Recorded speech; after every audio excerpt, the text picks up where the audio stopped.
الحمد للہ رب العالمین والصلاة والسلام علی اشرف الانبیاء والمرسلین وعلی آلہ واصحابہ اجمعین۔ قال اللہ تعالی وتبارک فی القرآن المجید والفرقان الحمید۔ بسم اللہ الرحمن الرحیم۔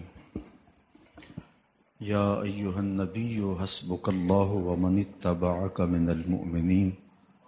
صدق اللہ مولانا العظیم وصدق رسولہ النبی الکریم الرؤوف الرحیم۔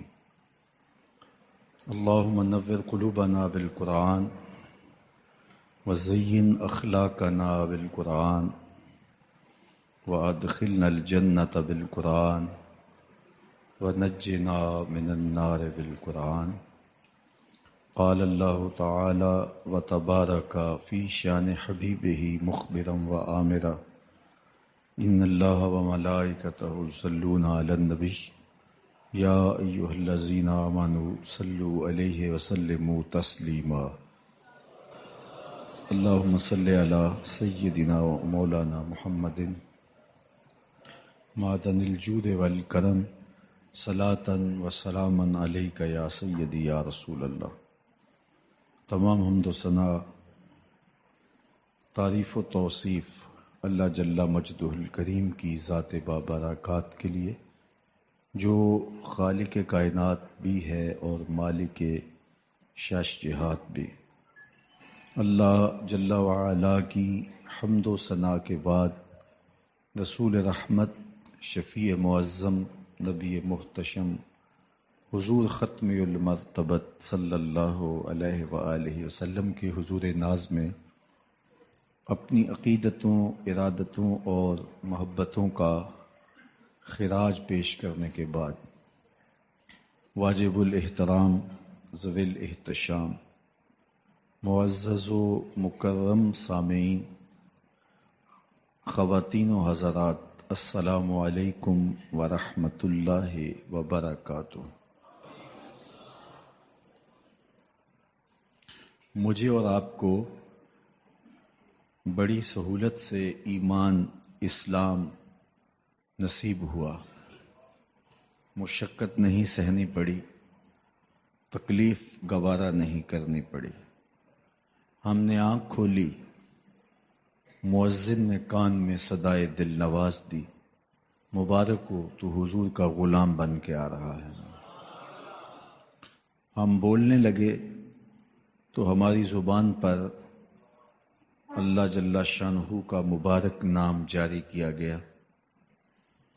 ہم لا الہ الا اللہ محمد رسول اللہ توتلے لہجے میں پڑھنے لگے تو پورا خاندان خوش تھا، مٹھائیاں بانٹی گئیں، خاندان کا ایک ایک فرد بار بار سن کے خوش ہوتا اور چہرے کی بلائیں لیتا۔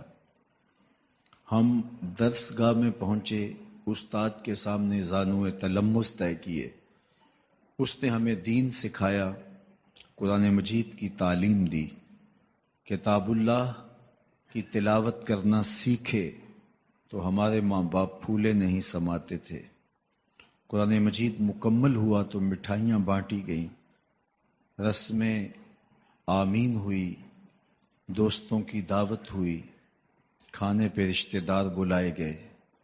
ہم نے حفظ قرآن کی سعادت پائی تو ہمارے سر پہ عزتوں کی دستار سجی۔ ہم نے علم دین، درس نظامی اور دیگر علوم و فنون سیکھے تو ہمیں سند امتیاز سے مالا مال کیا گیا اور عزتوں کی مسند پہ بٹھایا گیا۔ ہم نماز پڑھیں تو محلے میں معزز ٹھہریں، روزہ رکھیں تو عزت پائیں، حج کرنے جائیں تو لوگ دعاؤں سے رخصت کریں، واپس آئیں تو پھولوں سے استقبال کریں۔ ہمیں دین پر عمل کرتے ہوئے کیا مشکل پیش آئی؟ ہم تو دین کی راہوں کے مسافر ہوئے تو عزتیں پائیں، ہم نے اللہ کا نام لیا تو لوگوں نے پیار دیا، ہم نے عبادات کے طریقے اختیار کیے تو معاشرے میں شریف کہلائے۔ لیکن کتنا مشکل اور کٹھن لمحہ تھا جب کوئی اسلام لاتا تو معاشرے سے کٹ جاتا، سماجی بائیکاٹ کر دیا جاتا، وہ لوگوں سے الگ ہو جاتا۔ میرے اور آپ کے آقا و مولا حضور نبی رحمت صلی اللہ علیہ وآلہ وسلم قریش کے عالی نسب خاندان سے تعلق رکھتے ہیں، صادق بھی کہلاتے ہیں، امین بھی کہلاتے ہیں، لوگوں کی امانتیں بھی حضور کے گھر میں پڑی ہیں، اپنے فیصلوں میں حضور کو حاکم بھی مانتے ہیں۔ لیکن جب اللہ کی توحید کا اعلان کیا، جب لوگوں کو راہ راست اور راہ حق کی طرف بلایا تو یہ سارے مخالف ہو جاتے ہیں، حتیٰ کہ اپنے سقے عزیز بھی کتنے دل آزار جملے بولتے ہیں، تباً لک ہنالک سائر الیوم الہٰذا جمعتنا۔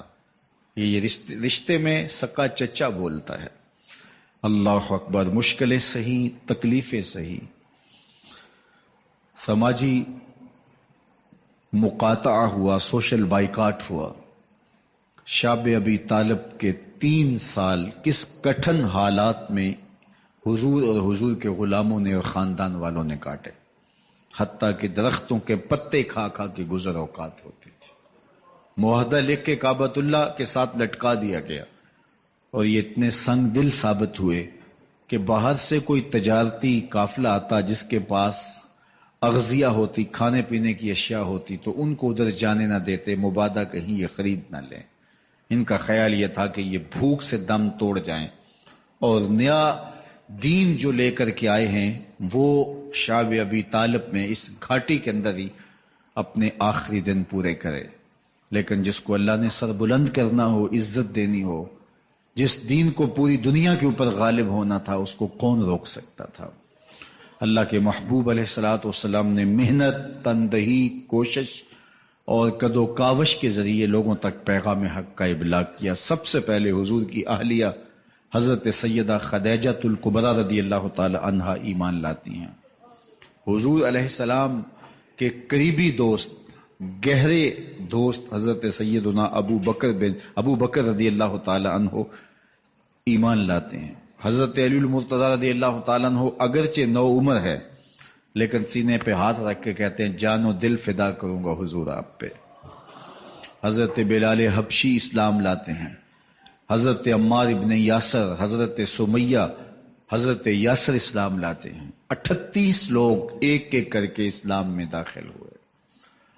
کفار تو چاہتے تھے کوئی دوسرا شخص ان کے ساتھ کھڑا نہ ہو، تو جب 38 لوگ حضور کے ساتھ کھڑے ہو گئے تو ان کے لیے بڑا اذیت ناک لمحہ تھا کہ یہ تحریک جس کو ہم روکنا چاہتے ہیں یہ پھیلتی چلی جا رہی ہے، لوگ اس کے ساتھ شامل ہوتے چلے جا رہے ہیں، اور لوگ ان کے لیے محبتیں اور ان کے لیے پیار پیش کرتے چلے جا رہے ہیں۔ عبداللہ ابن جدعان کے گھر کے قریب سے میرے حضور گزر رہے تھے کہ ابو جہل نے دیکھ لیا اور ہاتھ میں نوکیلا پتھر پکڑا اور حضور پہ حملہ آور ہو گیا۔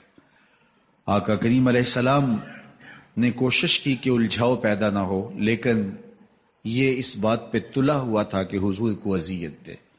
اس نوکیلے پتھر سے حملہ آور ہو کے حضور کو گہرے زخم دیتا ہے، حتیٰ کہ حضور کے مبارک بدن سے خون بہنے لگ جاتا ہے۔ وہاں سے حضور سین حرم میں پہنچتے ہیں اور اللہ کے حضور سر بسجود ہو جاتے ہیں۔ حضور کے چچا حمزہ بن عبد المطلب ابھی اسلام نہیں لائے تھے، وہ شکار کھیل کے واپس آ رہے ہیں، اور جب وہ شکار کھیل کے آتے تھے تو بڑا اترا کے چلتے تھے۔ انہوں نے سنا کہ 2 لونڈیاں آپس میں بات کر رہی ہیں۔ اس کو پتا ہوتا نا کہ اس کے بھتیجے کے ساتھ کیا سلوک ہوا ہے، تو یہ کبھی بھی ایسی چال نہ چلتا، اس کی ٹوری کوئی اور ہوتی۔ تو رک گئے، قدم خود بخود ٹھہر گئے، رک کے پوچھا کیا ماجرا ہوا؟ کہا تمہارے بھتیجے کو ابو جہل نے مارا ہے اور اس کے نازک بدن سے خون بہتا رہا۔ وہ خاموش تھا، لیکن اس نے جان بوجھ کے زیادتی کی اس پر۔ بس غصے میں بپھر گئے۔ سین حرم کے آس پاس قریش اپنی مسجدیں جمائے بیٹھے ہوتے تھے ٹولیوں کی شکل میں۔ آج امیر حمزہ آئے اور ابو جہل کو تلاش کر کے اپنی کمان کو زور سے اس کے سر پہ مارا اور اس کا سر پھٹ گیا، اور ساتھ بولے تم نے ہمارے بھتیجے کو لاوارث سمجھا ہے؟ اب اس کے حواری کھڑے ہو گئے، لیکن ابو جہل بڑا کائن شخص تھا، اس نے سمجھا کہ یہ تو اب تنہا ہیں، لیکن لڑائی کی آگ روشن ہوگی تو بنو ہاشم بھی نکل آئیں گے تو یہ لڑائی لمبی ہو جائے گی، تو اس کا سبب میں ہوں، قصور میرا ہے۔ اس نے کہا بس مجھ سے غلطی ہو گئی، اس طرح اس نے بات کو ٹال دیا۔ اب حضور کے چچا حضور کو ڈھونڈ رہے ہیں، سین حرم میں حضور علیہ السلام اللہ کے حضور سر بسجود ہیں، یہ پاس جا کے کھڑے ہو گئے اور کہا یا ابن اخی، اے میرے بھائی کے بیٹے، اے میرے بھتیجے، لیکن حضور سر نہیں اٹھایا۔ اللہ کے حضور اپنے دکھڑے بیان کر رہے ہیں، اسی کسے دے کچھ نہیں لگ دے تے نہ کوئی ساڈا دردی۔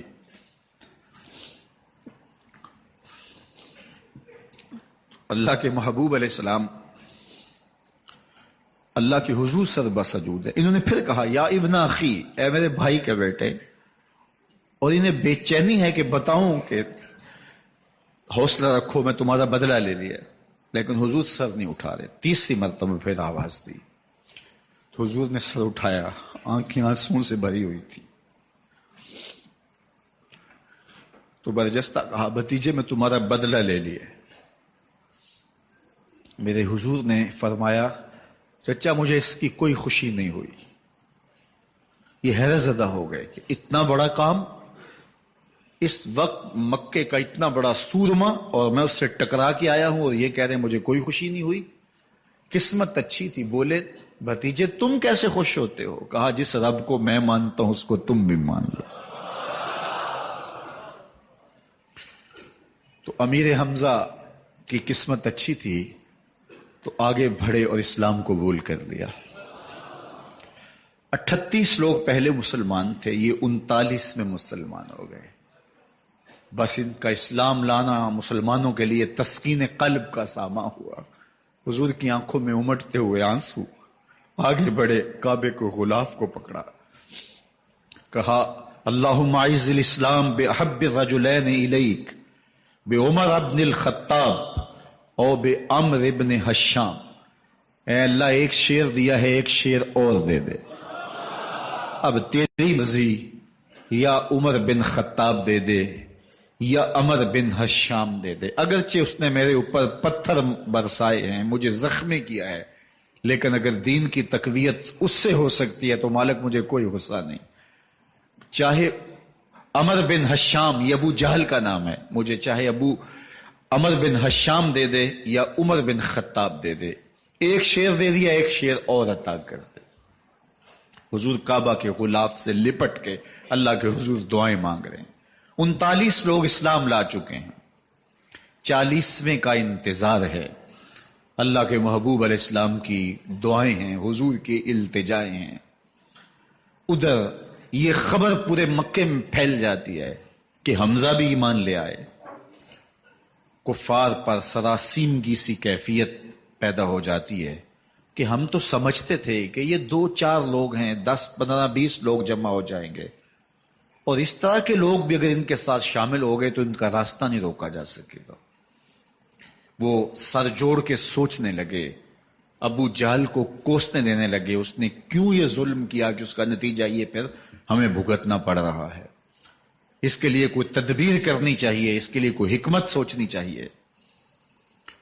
26 سال کا نوجوان ہے، خطاب کا بیٹا ہے، نام عمر ہے، اپنے گھر کے اندر پیچ و تاب کھا رہا ہے کہ اگر یوں ہی اسلام پھیلتا رہا تو ہمارے بتوں کے خلاف اٹھنے والا یہ نظم اتنا پھیل جائے گا کہ روکنا مشکل ہو جائے گا، آباء و اجداد کی کہانیاں ختم ہو جائیں گی، یہ ایک نیا دین ایسے پنپتا رہا تو پھر اس کو روکا نہیں جا سکے گا۔ کون روکے؟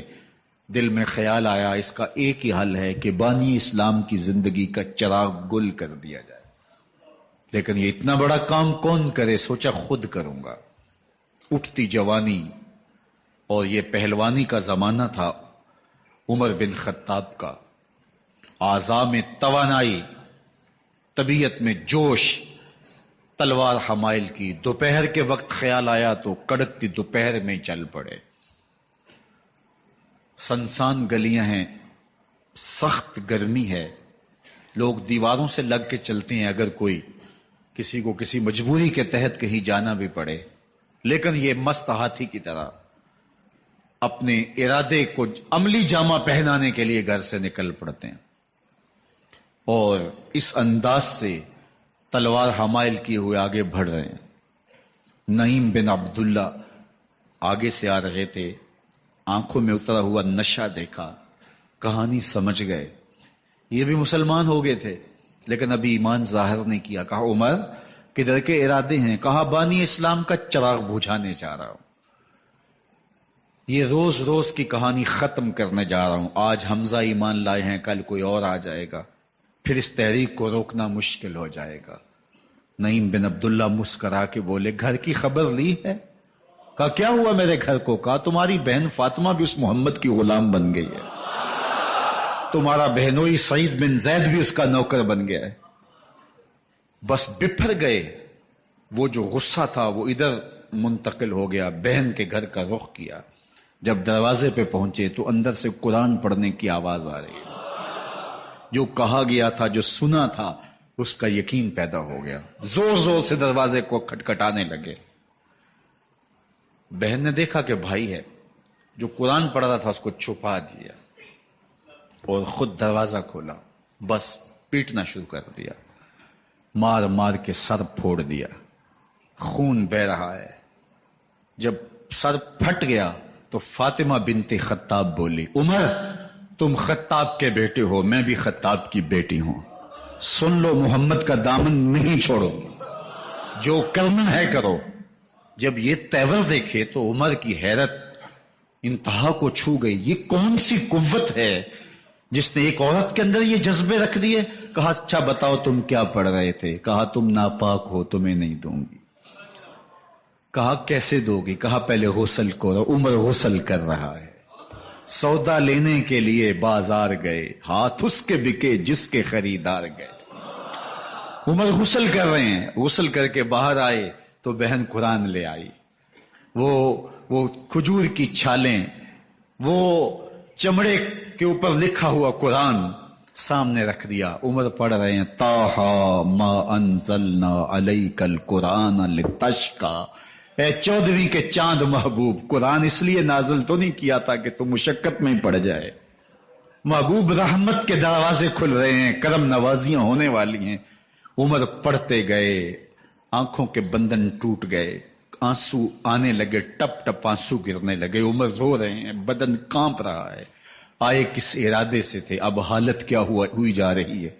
اپنی بہن سے کہا، بہنوئی سے کہا جس در کے تم غلام ہوئے ہو کبھی میں بھی اس در کا غلام نہیں ہو سکتا؟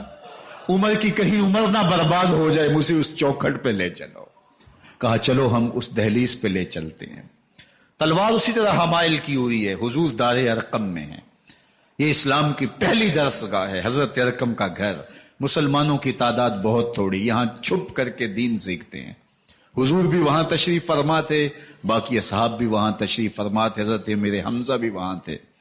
دروازے کی درزوں سے دیکھا کہ عمر آ رہے ہیں، تلوار بھی حمائل کی ہوئی۔ صحابہ نے کہا عمر آ رہے ہیں، امیر حمزہ نے کہا کوئی پرواہ نہیں، آنے دو، اچھا ارادہ ہوا تو خوش آمدید کہیں گے، ارادہ اچھا نہ ہوا اس کی تلوار سے گردن کاٹوں گا۔ اللہ اکبر۔ جب دروازہ کھولا تو دو صحابہ نے بازوں سے پکڑ لیا، کندھوں سے۔ حضور نے فرمایا کندھے چھوڑ دو، کندھے چھوڑ دیے گئے۔ آقا کریم علیہ الصلوۃ والسلام نے ان کے گلے کے اندر جو کپڑا تھا اس کو پکڑ کے جھٹکا دیا، اسلم عمر، عمر اسلام لاؤ۔ اللہ اکبر۔ اور ساتھ حضور نے حضرت عمر کے دل پہ ہاتھ رکھے، اللہم اہد قلبہ، اللہ عمر کے دل میں ہدایت ڈال دے۔ بس یہ جملہ کہنے کی دیر تھی اور حضور کا ہاتھ پھیرنے کی دیر تھی، اندر سے کفر دھلتا چلا گیا۔ اور عمر نے کہا اشہد ان لا الہ الا اللہ واشہد انک رسول اللہ۔ جب یہ پڑا کلمہ تو حضور کی زبان سے بے ساختہ نکلا اللہ اکبر، اور صحابہ نے بھی اللہ اکبر کہا، اور اس زور سے کہا کہ مکے کی گلیاں گونجنے لگی۔ اب عمر ایمان لانے کے بعد حضور کی خدمت میں حاضر ہو کے عرض کرتے ہیں حضور کیا ہم حق پہ نہیں ہیں؟ فرمایا ہم حق پہ ہیں. کہ اللہ کا دین سچا نہیں ہے؟ فرمایا اللہ کا دین سچا ہے. کہا کہ آپ اللہ کے سچے نبی نہیں ہیں؟ فرمایا میں اللہ کا سچا نبی ہوں. تو فرمایا پھر ہم چھپ کے نماز کیوں پڑھیں؟ کہا کہ عمر تم جانتے ہو حکمت ہے، اتنے جو ہے وہ ہماری تعداد نہیں اور کفار کا جور و ظلم اور ستم. عرض کی حضور ہم کعبۃ اللہ میں جا کے نماز پڑھیں گے. مسلمانوں کی 2 صفیں بن گئی. ایک صف کی قیادت امیر حمزہ کر رہے ہیں، ایک صف کی قیادت حضرت فاروق اعظم کر رہے ہیں، درمیان میں حضور چل رہے ہیں. اور روایات میں آتا ہے حضرت عمر چلتے جاتے ہیں اور ساتھ لا الہ الا اللہ پڑھتے چلے جا رہے ہیں. اور پھر جا کے وہاں پہنچے تو وہاں جو صنادید قریش تھے ان پر سختہ طاری ہو گیا. حضرت عمر رضی اللہ تعالیٰ عنہ جب ایمان لائے تو آپ نے ایک ایک کافر کے گھر کے دروازے پہ کھڑے ہو کے کہا، جب کوئی بھی شخص مسلمان ہوتا تو کفار اس کو مارتے، زود و کوب کرتے، ظلم کرتے، ستم کرتے، گھسیٹتے بازاروں میں. لیکن حضرت عمر ایمان لائے تو ایک ایک شخص کے دروازے پر کھڑے ہو کر کے کہا کہ تم کمزوروں کو مارتے تھے، میں تمہیں بتانے آیا ہوں میں محمد عربی کا نوکر بن گیا ہوں. بلکہ آپ نے اعلان کیا جس نے اپنی بیوی کو بیوہ اور بچوں کو یتیم کروانا ہو اور اپنے ماں باپ کی کمر کو جھکانا ہو وہ عمر کے مقابلے میں آئے. اللہ اکبر. زنیرہ نامی ایک خاتون تھی، بہت کمزور. راوی کہتا ہے کہ اس کی ہڈیوں میں گودا نہیں تھا، عشق رسول تھا. اور اس کا ظالم آقا اس کو مارتا ہے اور جب مار مار کے تھک جاتا ہے ادھر سے عمر آ رہے ہیں. یہ اسلام لانے کے پہلے کی کہانی ہے. تو ادھر سے عمر آ رہے ہیں تو اس نے کہا عمر تم جوان آدمی ہو تو یہ چھوڑتی نہیں ہے اپنے نبی کا نام، ذرا تم آؤ. تو عمر کوڑا پکڑ لیتے ہیں، اسے مارتے ہیں. مارتے مارتے تھک جاتے ہیں تو پانی پینے لگتے ہیں. تو کہتے ہیں مجھے تیرے پہ ترس نہیں آیا لیکن میں ذرا پانی پینے لگا ہوں. اور پھر گلے کے اندر کپ ڈال کر کے کوڑا اور اس کی رسی کو بل دیتے ہیں اور اس کی آنکھیں باہر نکل آتی ہیں اور کہتے ہیں بلا اپنے نبی کو جو تیری آنکھوں کی بینائی واپس کرے. اللہ اکبر. تو اس نے آسمان کی طرف منہ کر کے کہا مالک میں کبھی بھی آنکھوں کی بینائی نہ مانگتی لیکن اب تیرے نبی کی عزت کا سوال ہے. آنکھوں کی بینائی واپس ہو جاتی ہے. زنیرہ کو بڑا مارا. آج عمر گلیوں میں آنکھوں میں آنسو ہیں اور عجیب دلے بےتاب ہے اور کہتے ہیں آؤ بھائی میں حضور کا غلام بن گیا ہوں، تمہیں بتانے آیا ہوں. زنیرہ نے موڑ کاٹا تو آگے عمر یہ آواز دے رہے تھے. زنیرہ ایک کونے پہ کھڑے ہو کے رو کے کہتی عمر تم تو بڑے اس دن جوش و غضب میں تھے اور تم مارتے ہوئے تھکتے نہیں تھے. تو عمر نے کہا زنیرہ اس دن میں نے دیکھا نہیں تھا، اب میں محمد عربی کو دیکھ آیا ہوں.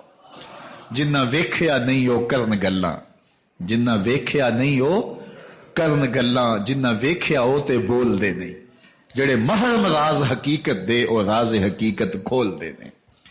تو حضرت عمر رضی اللہ تعالیٰ عنہ ایمان لائے. حضرت عبداللہ ابن مسعود رضی اللہ تعالیٰ عنہ فرماتے ہیں کہ حضرت عمر کا ایمان لانا مسلمانوں کے لیے عزت کا سبب تھا. ان کا ہجرت کرنا مسلمانوں کی نصرت تھی اور ان کی خلافت مسلمانوں کے لیے رحمت تھی. حضرت عمر رضی اللہ تعالی عنہ وہ ہیں کہ میرے حضور نے فرمایا لوگوں جب نیک لوگوں کا ذکر کرو تو میرے عمر کا تذکرہ ضرور کیا کرو. میرا عمر وہ ہے کہ جب وہ ایک جگہ ایک سمت سے آ رہا ہو، ایک گلی اور بازار سے آ رہا ہو تو شیطان بھی آ رہا ہو، عمر کو دیکھ کے راستہ تبدیل کر لیتا ہے. حضرت عمر رضی اللہ تعالی عنہ کی طبیعت کے اندر جو جاہ و جلال تھا، طبیعت کے اندر جو سختی تھی، وہ اسلام کے اندر آ کر بھی قائم رہی. اور آپ نے وہی سختی، وہی جاہ و جلال جو پہلے مسلمانوں کے خلاف تھا، اب کفار کے خلاف، منافقین کے خلاف حضرت عمر کی طبیعت کے اندر وہ جوش و خروش بدستور موجود رہا. لیکن جس دن آپ خلیفہ بنے تو اس دن آپ نے ممبر پہ چڑھ کے جو خطبہ دیا اس میں کہا لوگوں میں سخت اس لیے تھا کہ رسول اللہ نرم تھے، پھر میں سخت اس لیے تھا کہ حضرت ابوبکر صدیق نرم تھے، اب میں تخت خلافت پہ بیٹھا ہوں، اب میری سختی جو ہے وہ نرمی میں تبدیل ہو گئی. صرف فاسقوں، فاجروں اور باغیوں کے لیے میں سخت ہوں، باقی تمہارے لیے نرم ہوں. سب سے کم جو تنخواہ بیت المال سے اگر کسی وجود نے لی ہے تو وہ حضرت عمر رضی اللہ تعالیٰ عنہ نے لی ہے. صرف 2 جوڑے لیتے تھے سال میں، اور راوی کہتا ہے کہ میں نے دیکھا ہے کہ اس میں بھی 17 پیوند لگے ہوتے تھے.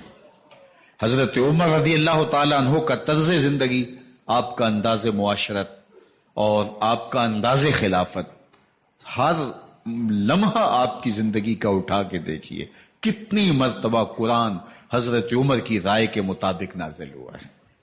اللہ تعالیٰ جل شانہ نے ان کو صاحب الہام بنایا تھا. ہر امت میں کوئی صاحب الہام ہوتا ہے، حضور کی امت کا صاحب الہام حضرت عمر رضی اللہ تعالیٰ عنہ، اور آقا کریم نے انہیں اپنا وزیر قرار دیا. فرمایا میرے 2 وزیر آسمانوں میں ہیں، 2 وزیر زمینوں میں ہیں. آسمانوں کے وزیر جو ہے وہ جبرائیل اور میکائیل ہیں، اور زمین کے وزیر ابو بکر اور عمر ہیں رضی اللہ تعالی عنہما. تو اللہ تعالیٰ جل شانہ نے حضرت سیدنا صدیق اکبر کے بعد حضرت سیدنا عمر بن خطاب رضی اللہ تعالیٰ عنہ سے جو کام لیا، مختصر دور خلافت کے اندر 10 سال 6 ماہ 4 دن آپ نے خلافت فرمائی ہے.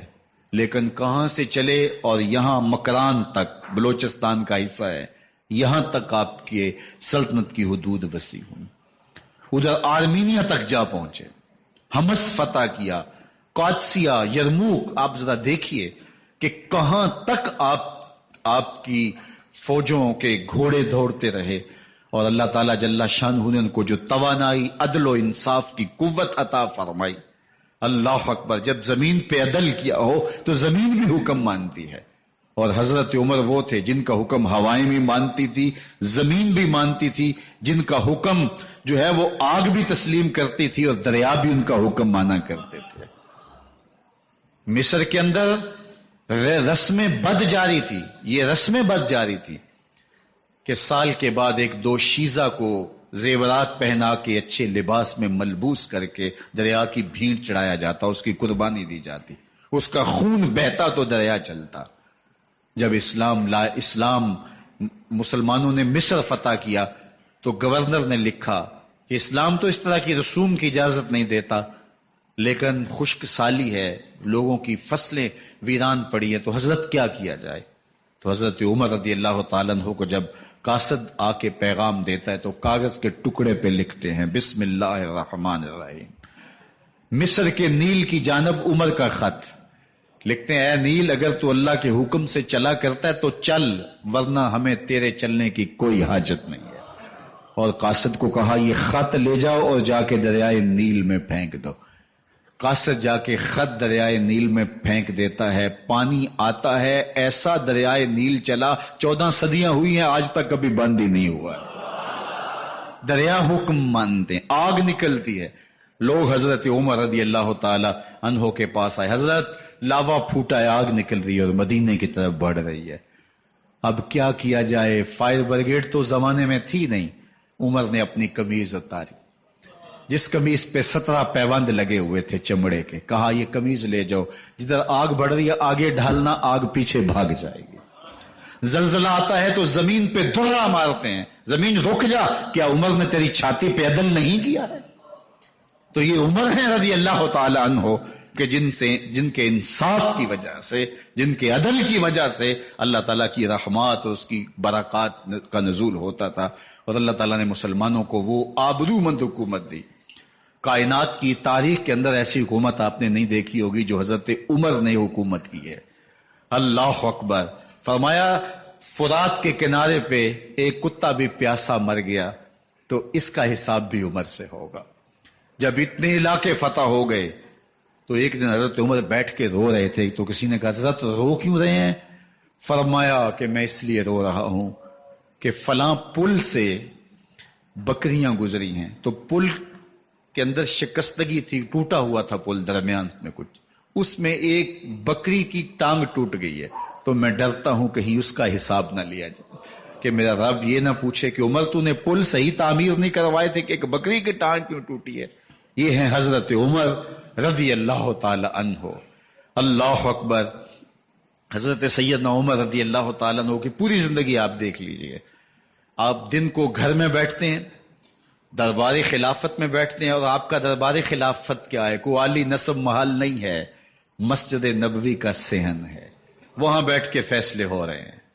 باہر سے سفیر آتا ہے اور آ کے پوچھتا ہے کہ میں امیر المومنین کے، مسلمانوں کے حکمران کے دارالامارہ میں محل میں جانا ہے، تو وہ مسکرا کے کہتے ہیں ہمارے امیر کا تو کوئی محل نہیں ہے۔ کہا کہاں ہے تمہارا امیر؟ کہا مسجد نبوی میں ہوگا یا بیت المال کے اونٹوں کی دیکھ بھالی کر رہا ہوگا، ان کی دیکھ بھال میں لگا ہوگا۔ وہ جب گئے تو مسجد میں نہیں ہے، اللہ اکبر، وہاں گئے تو وہاں بھی نہیں ہے۔ پھر کیا دیکھتے ہیں کہ عمر رضی اللہ تعالی عنہ جنت البقیع کے پاس ایک درخت کے نیچے اینٹ کا سرانہ رکھ کے سوئے ہوئے ہیں۔ تو اس نے کہا عمر تو نے عدل کیا ہے، تجھے کچی اینٹ پہ بھی نیند آ گئی۔ ہمارے حکمرانوں نے انصاف نہیں کیا، اور وہ بند اور محفوظ کمروں کے اندر بھی سکون اور چین کی نیند نہیں سو سکتے۔ حضرت سیدنا عمر رضی اللہ تعالیٰ عنہ نے اس طرح ان امور سلطنت نبھائے۔ آپ دن کو لوگوں کی دیکھ بھالی کرتے، لوگوں کی ضروریات سنتے سمجھتے، اور جب رات پڑتی لوگ سو جاتے، عمر مدینے کی گلیوں میں پہرا دیتے۔ کائنات نے کوئی ایسا بھی حکمران دیکھا ہوگا؟ اللہ اکبر، وہ مجاہد جو مختلف محاذات پہ گئے ہوئے ہوتے، ان کے گھروں کی دیکھ بھالی کرتے، ان کی ضروریات کا خیال رکھتے، ان کی آبرو کا پہرا دیتے۔ راتوں کی تنہائیوں کے اندر حضرت عمر اٹھتے اور جا کے گشت کرتے، چکر لگاتے، دیکھتے کوئی آنکھ پر نم نہ ہو، مفلسی کا کسی گھر میں ماتم نہ ہو، لوگوں کی ضروریات کا خیال رکھتے۔ اللہ اکبر، ایک دن حضرت عمر رضی اللہ تعالیٰ عنہ ایک گھر کے قریب سے گزرے، گھر سے دھواں نکل رہا تھا، سوچا کوئی مہمان ہوگا، گزر گئے۔ تھوڑی دیر کے بعد پھر دوبارہ اس گلی سے گزر ہوا تو پھر دھواں نکل رہا تھا، پھر گزر گئے۔ 2 گھنٹے کے بعد پھر دوبارہ ادھر سے گزران ہوا تو پھر دھواں نکل رہا تھا۔ رات کا پچھلا پہر ابھی تک گھر سے دھواں نکل رہا ہے۔ عمر رضی اللہ تعالیٰ عنہ نے دروازے کو کھٹکھٹایا، اندر سے خاتون کی آواز آئی، اس وقت کون ہے؟ کہا ایک مسافر ہوں، پوچھنا چاہتا ہوں تمہارے گھر سے دھواں کیوں نکل رہا ہے رات کے اس پہر؟ کہا تمہیں اس سے کیا غرض؟ کہا نہیں مجھے تشویش ہوئی ہے۔ تو اس نے کہا عمر کی جان کو رو رہی ہوں۔ حضرت عمر رضی اللہ تعالیٰ عنہ نے کہا کیا ہوا؟ کہا کہ کھانے کے لیے گھر کچھ نہیں ہے، بچے ضد کر رہے ہیں، ہنڈیا کے اندر پتھر ڈال کر کے میں نیچے سے آگ دیے جا رہی ہوں، بچوں کہتی ہوں تھوڑی دیر ہے تھوڑی دیر ہے، کہ بچے تھک کے سو جائیں گے انتظار کر کر کے، تو کچھ ہو تو پکے، اور بچے ہیں بھوک سے، شدت بھوک کی وجہ سے سو بھی نہیں رہے، اور میں یہاں بیٹھے عمر کی جان رو رہی ہوں۔ حضرت عمر رضی اللہ تعالیٰ عنہ واپس آئے، گھی کا کنستر اٹھایا، آٹے کی بوری لی اور ساز و سامان لیا۔ خادم تھا آپ کا اسلم بیت المال میں، اس نے حضرت یہ سب کچھ میں اٹھا لیتا ہوں۔ کہا حشر کے دن میرا بوجھ اٹھاؤ گے؟ کہا نہیں وہ تو آپ کو اٹھانا ہوگا۔ کہا عمر کو آج خود ہی اٹھانے تو، اور اٹھا کے ان کے گھر آئے، اور گھر آ کے ان کو سب کچھ دیا۔ اور پھر اس کے بعد جب کھانا تیار ہوا، بلکہ روایت میں آتا ہے کہ جب آگ جلا رہی تھی تو عمر جھک کے چولہے میں پھونکے مار رہے تھے۔ اللہ اکبر، اس خاتون کو نہیں پتا کہ یہ کون ہے، یہ کوئی اجنبی مسافر ہے میری مدد کر رہا ہے۔ پھر بچے جو ہے وہ جب کھانا کھا کے خوش ہوئے تو حضرت عمر رضی اللہ تعالیٰ عنہ نے دل میں سوچا اور کہا عمر جس طرح تو نے بچوں کو رلایا ہے آج ان بچوں کو ہنساؤ بھی۔ تو بچے بیٹھے ہیں تو عمر کبھی ادھر جاتے ہیں کبھی ادھر جاتے ہیں، جس طرح بچوں کو کھلانے کے لیے جو ہے وہ گھٹنوں کے بل اور ہاتھوں کے بل لوگ چلتے ہیں، حضرت عمر یوں چلتے ہیں اور وہ بچے مسکراتے ہیں۔ جب بچے ہنسنے لگے، کھانا کھا چکے، عمر اس خاتون سے مخاطب ہو کے کہتے ہیں بہن دیکھ عمر کی بڑی مجبوریاں ہیں، فسطاط، یرموک، کہاں کہاں آرمینیا، کہاں کہاں سرحدوں پہ محاذ پہ لوگ موجود ہیں، ان کی دیکھ بھال کرنی، امور خلافت، کیا کیا معاملے ہیں، تنہا اکیلے بیچارے کی جان ہے، وہ نہیں خیال کر سکا، چل تو اسے معاف کر دے۔ وہ بہن کہتی ہے تو اتنی ہمدردی کیوں کرتے عمر کی؟ نہیں میں عمر کو معاف نہیں کروں، کل قیامت کے دن میں اللہ کے حضور عمر کا گریبان پکڑوں گی۔ تو دوسرے علاقے فتح کرتا تھا، میری خبر ہی نہیں تھی۔ اللہ اکبر، جب یہ بات کی تو عمر چیخیں مار کے رونے لگے اور ہاتھ جوڑ کے کہنے لگے بہن یہ تمہارے سامنے ہی تو عمر کھڑا ہے، یہ حضرت عمر تھے رضی اللہ تعالیٰ عنہ، اور اللہ کے محبوب علیہ الصلوۃ والسلام کے خلیفہ راشد دوسرے خلیفہ 10 سال 6 ماہ اور 4 دن آپ نے خلافت کی. اور تاریخ کہتی ہے اگر عمر رضی اللہ تعالیٰ عنہ کو 10 سال اور مل جاتے، یا مغربی مفکرین کہتے ہیں کہ اگر کائنات کو ایک عمر اور مل جاتا، پوری دنیا پہ مسلمانوں کی حکومت ہوتی، کہیں کفر باقی نہ بچتا. لیکن بد باطن لولو فیروز نامی ایک مجوسی غلام نے نماز فجر پڑھتے ہوئے حضرت عمر بن خطاب رضی اللہ تعالیٰ عنہ پہ حملہ کیا. زہر میں بجھا ہوا خنجر آپ کے جسم میں سرایت کر دیا. آپ وہاں سے اٹھا کے گھر لائے گئے اور 4 دن تک مسلسل آپ اس اذیت اور تکلیف میں رہے. جب آخری وقت آیا تو اپنے بیٹے کو بلایا، کہا بیٹا میں نے ام المومنین سیدہ عائشہ رضی اللہ تعالیٰ عنہ سے پوچھا ہوا ہے کہ میرے مرنے کے بعد حضور علیہ السلام کی قربت میں مجھے جگہ دے دی جائے. ہو سکتا ہے میں امیر المومنین مسلمانوں کا خلیفہ ہوں تو اس وجہ سے انہوں نے اجازت دے دی ہو، جب میں فوت ہو جاؤں تو ظاہر خلیفہ نہیں رہوں گا، تو پھر جا کے ان کو دوبارہ کہنا کہ میرے باپ کا پیغام ہے، اگر وہ اجازت دیں تو مجھے حضور کی قربت میں دفن کر دینا، اور اگر وہ اجازت نہ دیں تو پھر جنت البقیع میں مجھے دفن کر دینا. جب حضرت سیدنا عمر بن خطاب رضی اللہ تعالیٰ عنہ کا انتقال ہو گیا تو آپ کے صاحبزادے ابن عمر حضرت عائشہ رضی اللہ تعالیٰ عنہا کے پاس گئے، کہا کہ میرے باپ کا سلام ہے آپ کے نام. انہوں نے آپ کو زندگی میں کہا تھا کہ حجرہ انور میں سیدنا صدیق اکبر کے ساتھ 2 گز جگہ مجھے بھی نصیب ہو جائے، تو آپ نے اجازت دے دی تھی. تو میرے والد گرامی نے فوت ہوتے ہوئے کہا کہ دوبارہ ام المومنین کے پاس جانا اور دوبارہ پوچھنا. اس وقت تو میں امیر المومنین تھا، ہو سکتا ہے وعدہ کر لیا ہو، لیکن اب اگر آپ اجازت دیں تو یہاں ہم قبر ان کے لیے کھود لیں، ورنہ ہم جنت البقیع میں دفن کر دیں. تو ام المومنین سیدہ عائشہ رضی اللہ تعالیٰ عنہ رو پڑی اور فرمایا یہ جگہ میں نے اپنے لیے رکھی تھی، لیکن عمر نے اسلام کے لیے خدمت اتنی کی ہے کہ میں نے خود ترجیح دی ہے، اس لیے میں اجازت دیتی ہوں کہ یہاں عمر کو دفن کیا جائے. اللہ اکبر. اور پھر وہاں حضرت عمر رضی اللہ تعالی عنہ کو دفن کیا گیا. یہ قبر میرے حضور کی ہے، 7 حضرت صدیق اکبر ہیں، 7 حضرت عمر فاروق رضی اللہ تعالی عنہ ہیں. جے شک ہووی تے چل مدینے، جے شک ہووی تے چل مدینے، ویخ لے جوڑ مزاراں دا، بن یار نبی دیاں یاراں دا. حضور نے فرمایا ایک دن مسجد نبوی سے باہر نکل رہے تھے اور کچھ لوگ مسجد میں داخل ہو رہے تھے. حضور نے دائیں ہاتھ سے ابو بکر کا ہاتھ پکڑا تھا اور بائیں ہاتھ میں حضرت عمر کا ہاتھ تھا، اور جب لوگوں کو آتے ہوئے دیکھا ان کو مخاطب کرتے ہوئے کہا ہاکذا نبعث یوم القیامہ، قیامت کے دن ہم قبروں سے یوں ہی اٹھائے جائیں گے. میرے دائیں ہاتھ میں ابو بکر کا ہاتھ ہوگا، بائیں ہاتھ میں عمر کا ہاتھ ہوگا. جے شک ہووی تے چل مدینے، آ ویخ لے جوڑ مزاراں دا، بن یار نبی دیں یاراں دا. تو میرے حضور نے فرمایا جب اچھے لوگوں کا ذکر کرو تو میرے عمر کا ذکر بھی ضرور کیا کرو. تو حضرت عمر رضی اللہ تعالی عنہ اللہ کے محبوب کے محبوب ہیں. باقی صحابی مرید ہیں، حضرت عمر میرے حضور کی مراد ہیں. اللہ سے مانگ کر کے لیا ہے اللہ عمر بن خطاب عطا کرتے، اور پھر اللہ نے عمر کی صورت میں اسلام کو وہ عظیم تحفہ دیا جس سے اسلام کی عزت بڑھی اور شان و شوکت میں اضافہ ہوا اور اسلام کے جھنڈے 4 داغ عالم کے اندر لگ گئے. اللہ مجھے آپ کو حضرت عمر کے نقوش پاک کی برکتیں عطا فرمائے اور ہمارے حکمرانوں کو ان کے نقوش پاک کو خزرہ بناتے ہوئے اسلامی سلطنت کے خد و خال واضح کرنے کی توفیقات سے مالا مال